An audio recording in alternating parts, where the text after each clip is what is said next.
માં છે ને, માં એ બાળકને કમરે તેડીને રાખે છે અને પોતાની સમદ્રષ્ટિએ દુનિયા દેખાડે છે.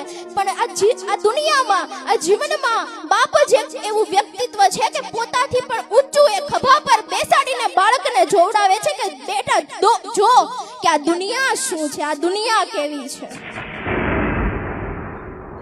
આ વ્યક્તિત્વ એકમાત્ર ને એકમાત્ર બાપ જ હોઈ શકે.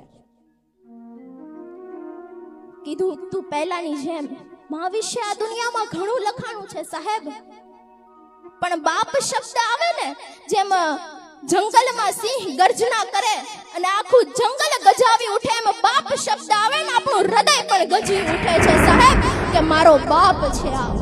અને એટલે જ કદાચ એક કવિએ લખ્યું છે કે બેટા તું ચિંતા ના કર, હજી હું બાપ બેઠો છું.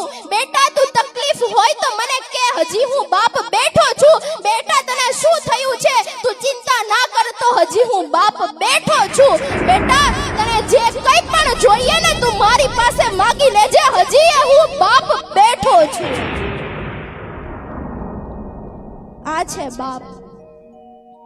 આપણે ક્યારેક પડી જઈએ છીએ, માતા આપણને ઊભા કરે છે, પણ પિતા એ આપણને શીખવાડે છે કે બેટા તું જાતે ઊભો થા. જીવનમાં જ્યારે પણ આગામી દિવસોમાં તને પરિસ્થિતિનો સામનો કરવો પડે ને, ત્યારે તું જાતે ઊભો થતા શીખીશ. આ છે બાપ. સવારે વહેલા ઉઠીને કામે જાય છે અને થાકીને ઘરે આવે છે, છતાં પણ પોતાના થાકનો ક્યારેય ઇઝહાર નથી કરતા કે આજે હું થાકી ગયો છું.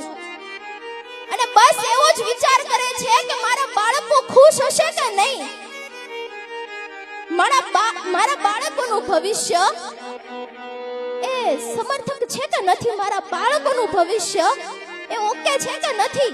બસ આવા જ વિચારો કરતો હોય છે બાપ.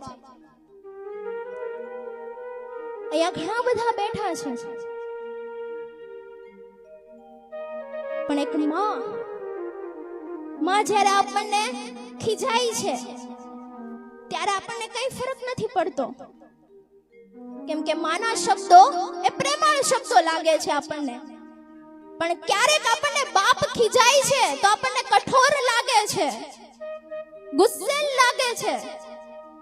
પણ સાહેબ, જ્યારે ઉનાળામાં એ સૂરજ ધમધમતો તડકો આપે છે, પણ સાંજ પડતાની સાથે કેમ છાંયડો આવી જાય છે, એવો જ તો આ બાપ છે કે થોડી વાર એ ગુસ્સે થઈને આપણને આપણા રસ્તે મૂકી દે છે ને પછી ઓટોમેટિક શાંત થઈ જાય છે.